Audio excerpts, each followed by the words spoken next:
All right, let's get some insight into the undefeated Michigan Wolverines, one of just four FBS teams that are still undefeated. And he's Alejandro Zuniga from the Michigan Insider. Alejandro, thank you for joining us, man. Things going pretty well in Michigan. I want to start there because 2 years ago, after that pandemic season, Michigan goes 2-6. Jim Harbaugh takes a huge pay cut. And ever since then, Michigan's been dang good at football. So what's changed the last 2 years for Michigan? Boy, we've actually been asking that question ourselves to a lot of players, a lot of coaches throughout the last couple of weeks because it's sort of a chicken and egg situation, right? Everyone says that the culture has changed in the locker room, but of course the culture is going to seem a lot better when the team's winning, right? I think a big piece of it, quite honestly, is that after that uh, disastrous 2020 season, there's really no other way to put it. There was a bit of an overhaul from a coaching perspective. Michigan got a lot younger from a coaching perspective. And one of the biggest things that changed was on the defensive side of the ball. One of the big knocks against Jim Harbaugh that Michigan fans have heard ad nauseum, and I'm sure Illinois fans have heard as well, was the inability to win the big games against the rivals, and the number one rival being Ohio State, of course. Michigan got rid of Don Brown, the former defensive coordinator, brought in Mike Macdonald, who overhauled the defense, brought in some concepts that could stop in Ohio State. And that's what happened last year. Now, of course, Michigan lost Mike Macdonald, but stayed in that Baltimore Ravens coaching tree, brought in Jesse Minter, another young defensive coordinator, a young assistant coach, and that renaissance, both from a cultural perspective, kind of inspired by the players, but also younger, more modern assistants, has led to two very successful seasons. Yeah, absolutely. They are fantastic defensively, and everyone thought they might take a step back because when you lose Aiden Hutchinson, who's doing what he's doing, I saw the Bears last week, right? Yeah. He's fantastic. And then to lose David Jabo, who was fantastic last year. How have they maintained that standard on defense? Yeah, it's been sort of the theme from the beginning. Jim Harbaugh kind of brought it onto the defensive unit. He said, hey, this is going to be a no-name defense, a no-star defense. And, whether that was sort of like a self-imposed chip on their shoulders or not, it's lived up to that mantra. I don't think there's any one player you look at on this defense and you say they're playing at an Aiden Hutchinson, a David Ojabo, a Daxton Hill type level. Those are three top 50 NFL draft picks from last year. And, there's no one who's, up there as a first rounder, a top 5 NFL draft pick like an Aiden Hutchinson. But the unit, I think, has performed at that level or in some ways even better. I think the one piece you look at, the first piece you look at, is that while Michigan did change defensive coordinators from Mike Macdonald to Jesse Minter, like I mentioned before, these are two folks who are coming from the Baltimore Ravens. That's their coaching tree. So this really was seen as a year two of the same defense, even though it's a different defensive coordinator. I think Michigan has done a very good job, whereas last year the strengths of the defense was the edge rushers. That's Aiden Hutchinson, David Ojabo. This year it's really the interior of the defensive line, starting with Mazi Smith, Chris Jenkins. They've really formed what Jim Harbaugh calls the run wall that has become the best rush defense in college football. You pair that then with an offense, a Michigan offense that can kill the clock, that limits the number of series of offensive series that opponents have. And all of a sudden you're getting into the second half and a team only has a couple possessions and it forces them to be one dimensional. So like I said, it's not any one player that's really standing out. I think you look at Mazi Smith at the interior, your nose tackle, Mike Morris coming off the edge. But just everyone's really solid, and it's a second year of a scheme that's very difficult for opponents and difficult for opposing quarterbacks. I want to ask you about that because Illinois and Michigan both have gone through scheme changes, and I think they've gotten really modern. Both of them have kind of the same base personnel, and that they got 5 defensive backs, 5 on the front, 2 linebackers. What does Minter like to do out of this defense? What's kind of their identity on that side of the ball? That's exactly right. Is like they can bring out a lot of exotic blitzes. They can do a lot of things out of base looks that really look the same.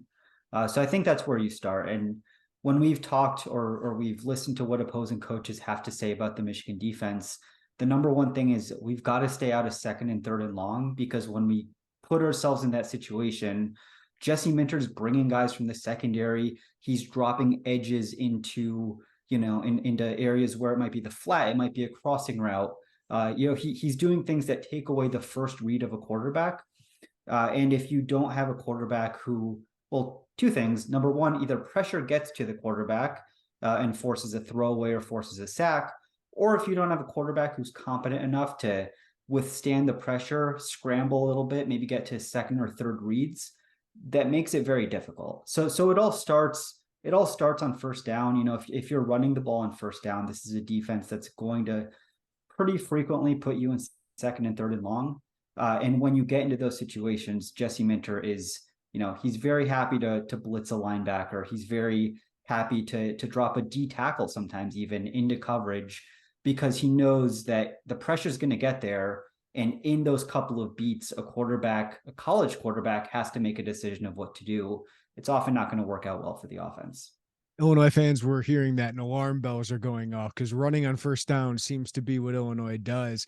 So I'm guessing Barry Lunney is going to have to be a little bit different in what he does. Chase Brown's health is a big question. I get the idea that he's probably going to try and go. We don't know. We won't know until Saturday, most likely. But Illinois' passing attack, they got a quick passing attack, not as many downfield threats. So the matchup clearly favors Michigan, Alejandro, but it's going to be interesting to see a physical Illinois offensive line that hasn't played all that well the last couple of weeks, but we know they played well against Wisconsin. That kind of has some similarities to Michigan, not as good, obviously.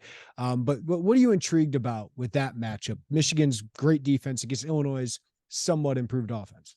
I'll tell you what, when I look back at this Michigan football season, Michigan has all the numbers of an outstanding defense.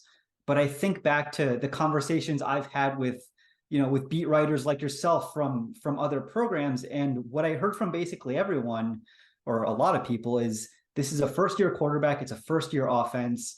So in some ways, we've gotten to the 11th game of the Michigan football schedule, and I don't know how good the defense is.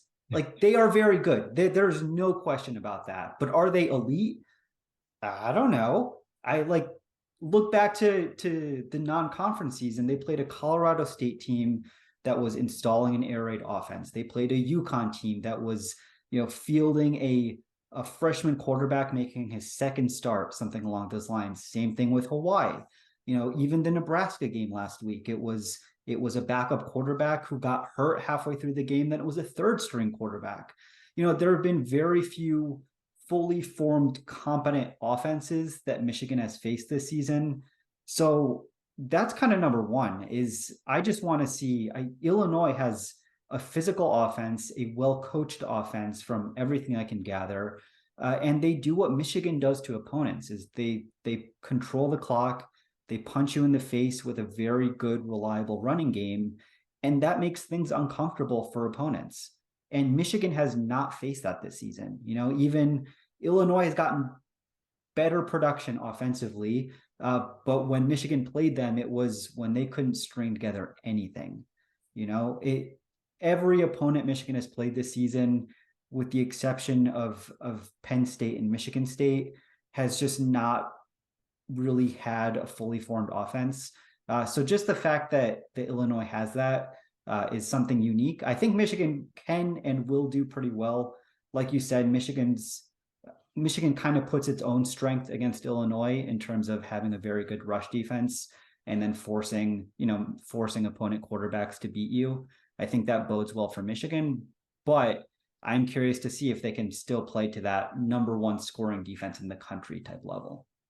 Let's flip to the other side of the ball. Michigan and Illinois, again, some similarities here, right? Like, they play smash mouth football. It feels like they've modernized the offense, a lot more quick game out of their passing attack. But it all starts with that offensive line and number two, in Michigan, who kind of reminds me of number 2 in Illinois. The way Blake Corum runs, Chase Brown runs, I'm not surprised they have similar numbers this year. Of course, Corum with way more touchdowns, but tell me about what makes that rushing attack Corum. And I don't want Illinois fans to overlook Donovan Edwards, because I think he would run for 1,000+ yards on most teams right now. Yeah, it all starts with the offensive line, and that's probably the case for most very good rushing attacks. But it is especially true at Michigan. Michigan's offensive line won the Joe Moore Award last year as the nation's best. They, like Illinois, are semifinalists for it this year again. Michigan lost a couple pieces from that offensive line last year, but they plugged those very, very well. The big name that one of the unsung heroes of the offense is the center, Olu Oluwatimi. He was a Remington finalist last year at Virginia, transferred into Michigan for his final season of college ball. He's been fantastic, and he has allowed Michigan to do a lot of things even beyond what they were able to do last year, because he's physically dominant. He's very athletic. They can pull him. They can get him. They can move him around, I guess, and that can help the offense in a lot of different ways. But then you have, of course, Blake Corum. You have Donovan Edwards, two fantastic running backs who are a little bit different in what they bring to the table. Both of them can catch passes out of the backfield. Both of them are pretty good at running between the tackles and then also hitting home runs. Blake Corum, just the difference between last year and this year. He was already excellent last year. He added 10, 12 pounds of muscle. And, there were a lot of questions in the offseason about who was going to replace Hassan Haskins from last year, as who can go between the tackles, pick up short yardage. And Michigan even brought a linebacker onto the offensive side of the ball during spring practice to see if they could get a short yardage back out of him. Turns out they didn't need to. Turns out the answer is Blake Corum. And that's where he's impressed me the most.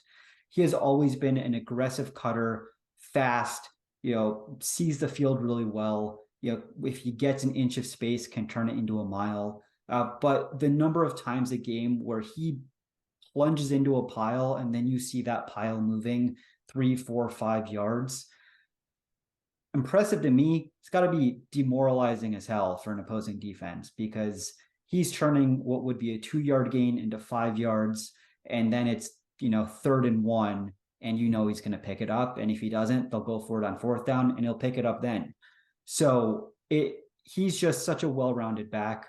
And then, like you mentioned, Michigan kind of offsets him with a Donovan Edwards, who shares some of those similar traits between the tackles and could also be starting at slot receiver, quite honestly. He is one of the better receivers on the Michigan football team, and played receiver for a good chunk of high school, could be doing that today. Yeah, he's fantastic. He could have a huge year if Blake Corum wasn't there. JJ McCarthy, a lot of Illinois people know about him from LaGrange Park, 5-star prospect out of Illinois, really poised as a young prospect. So he gets the quarterback job. What have you seen from his development? Because he feels like, if we're talking about Michigan as a national title contender, I don't know if we've seen JJ McCarthy have to go win a game. That's a credit to the rest of Michigan, right? It's not a shot at JJ McCarthy. But boy, he's been really efficient in his first year as a starter. So what do you got on JJ McCarthy? Yeah, I'd agree with what you just said. Look, JJ McCarthy was not the starter coming into this season. If you followed Michigan closely, you know that throughout fall camp, Michigan had Cade McNamara, who started all 14 games last season. They had JJ McCarthy, who was limited in the offseason because he had a shoulder issue. And, they went into fall camp battling for the starting job.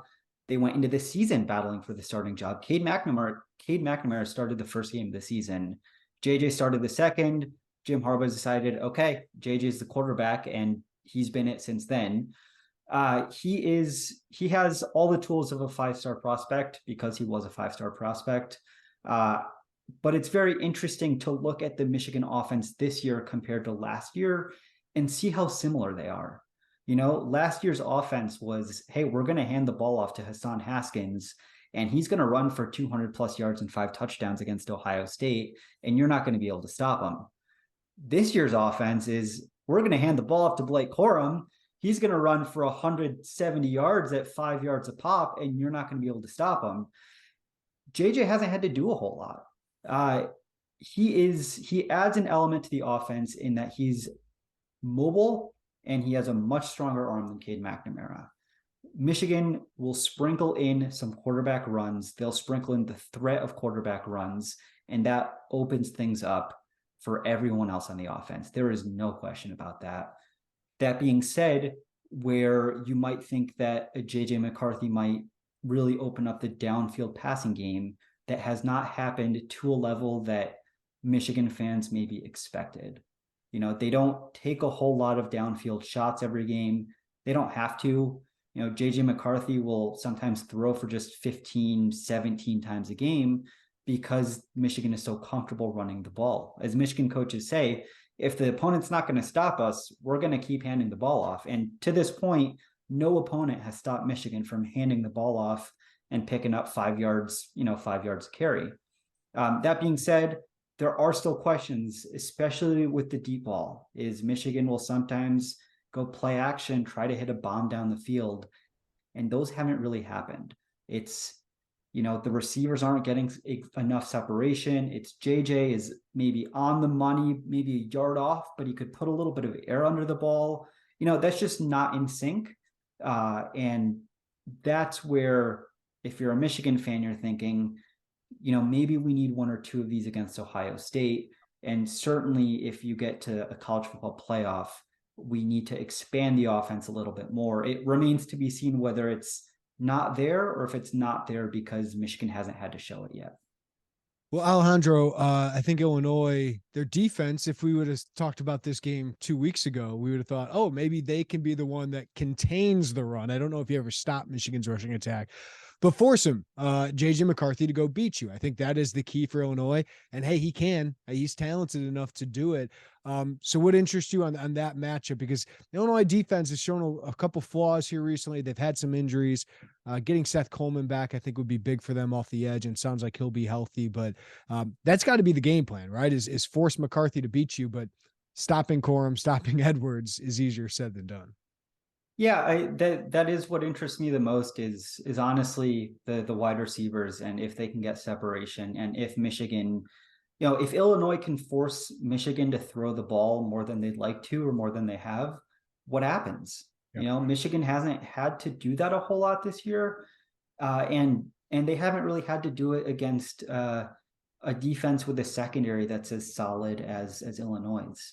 Michigan has faced a really poor Michigan State secondary. They threw the ball a good amount against a pretty bad Rutgers secondary. They've faced these opponents that try to make Michigan throw the ball, but also they know that their strengths aren't in the secondary. Illinois is a bit different in that regard, right? There's a lot of talent in the Illini secondary, and A, can the receivers get separation? And B, is that a reliable way for Michigan to move the ball? Michigan has been a bit more banged up on the offensive side of the ball recently. Donovan Edwards, we just talked about, he sat most of last game with, an unspecified injury. With Michigan, injuries are always unspecified. So we'll just, start with that. So Donovan Edwards, who is a receiving threat, missed most of the last game. Luke Schoonmaker, the starting tight end, missed the last game. He's been banged up since the Rutgers game. Roman Wilson, one of the better wide receivers, he came back last game, but he'd been banged up. So it's been, Michigan hasn't had the full complement of skill position players. Now, as they're rounding into the final weeks of the regular season and rounding into that huge Ohio State matchup in 2 weeks, can they get everyone back healthy? And when they do have everyone back healthy, can you use your aerial passing attack to move the football? They haven't had to do it. Illinois is a great challenge because they are going to have to do it one way or the other against Ohio State, probably, and then certainly in a bowl game or a college football playoff. Well, Alejandro, I think Illinois has to hope Michigan's looking ahead, right? That this is a trap game for them. And maybe not being ranked anymore. Maybe Michigan does overlook them. I don't know how much college kids actually do that. But clearly Ohio State, Michigan no matter what happens even this week prior from it, you win that game and you go to the Big Ten championship game and you win that against whatever West team comes out of this. And they should. Michigan's going to the college football playoff. So I get it. It's kind of like the Michigan State game for Illinois 2 weeks ago. It didn't matter what happened in that one. It mattered what happened in Purdue for the Big Ten West championship. It's kind of the same thing here for Michigan. Yeah, it's a strange game, right? Because it's almost like it doesn't matter for Michigan. It does, of course, but Michigan and Ohio State are locked into a Big Ten East championship game next week on November 26th. It doesn't matter what Ohio State does at Maryland. It doesn't matter what Michigan does against Illinois. And it's almost even, if you're looking at the college football playoff, if Michigan loses and Ohio State loses, if they win the Big Ten anyway, like they're going to the college football playoff, right? So in terms of that national picture, and in terms of what Michigan's goals are this season, that's where I think it could be a bit of a trap game, is because, like, listen, we talked to Jesse Minter today, the defensive coordinator for Michigan, and of course he's saying all the right things about preparing for Illinois and respecting the opponent that's on the docket. At the same time, when Jesse Minter interviewed for this position, he showed up to his interview with Jim Harbaugh with a game plan for Ohio State. This is Ohio State is the focus for the program at this point. They have 4 goals for their season.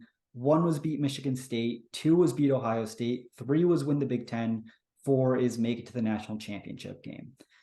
They've already got 1. They beat Michigan State. Winning the Big Ten doesn't matter what you do on Saturday. Yeah. So, these are college kids. College football is an emotional game. I think Michigan is a solid, has a solid core. I think one thing that Jim Harbaugh has said a lot that I think is true is they don't get big heads. They don't get too arrogant. They don't take things for granted, and it's also senior day. It's for a lot of these kids, it's the last chance to play at the big house, last chance to play in front of your home fans, all those things. And it's pretty cool to be undefeated. Yes. So there is that going for it, but they're going to face an Illinois team that's going to be more physical than maybe they're used to, that is going to do things on offense that are different than what Michigan has faced at other points of the season. So I do see where Illinois could keep this close. Alejandro, great stuff. Before I let you go, I just want to ask you about Illinois and Brett Bielema. Michigan can come in and steal a lot of in-state recruits, and they have. Trevor Keegan's going to be starting. AJ Henning, great kid out of Lincoln Way East. Tyler Morris, young kid, freshman. Jimmy Rolder, who's a phenomenal player. I think he's playing already there. A linebacker out of Chicago Marist. Illinois is in a battle with Jair Hill with Michigan. And it's a real head-to-head battle. And I'm sure Michigan fans are like, what is this? Like, what is this scrappy Illinois team? Me and I'm Nat and being around this recruitment. I just find it interesting. How are all those kids doing at Michigan, those in-state kids? And it does feel like, Michigan's at least got to work now if they want to come and get a kid out of Illinois.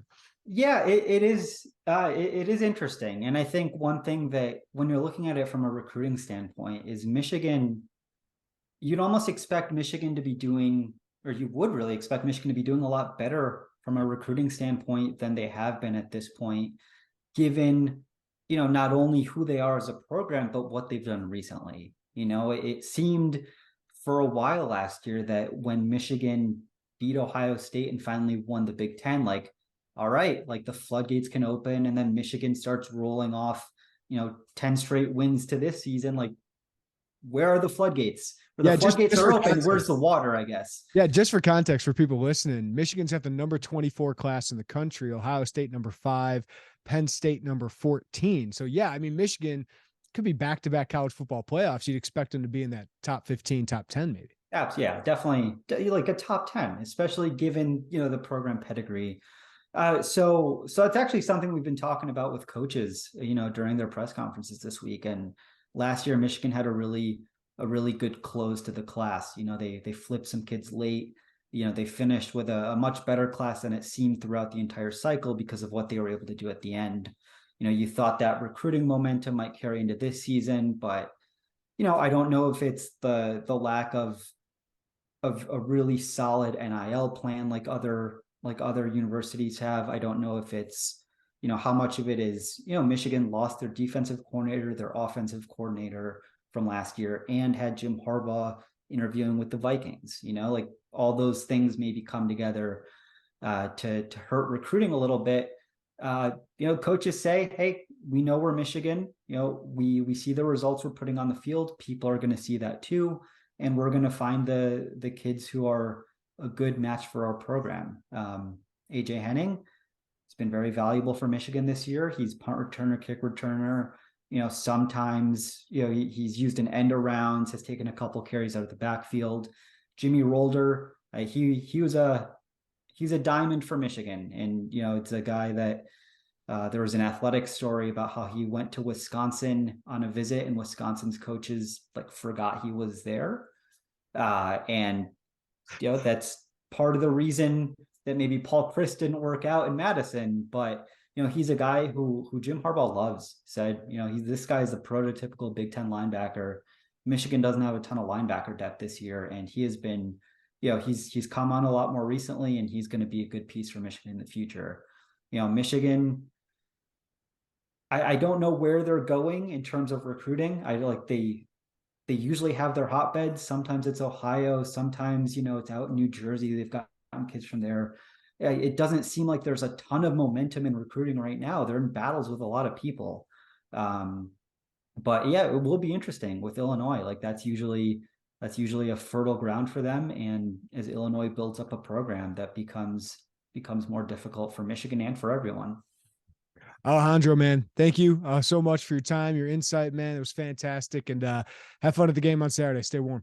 Thank you very much. Enjoy Vegas.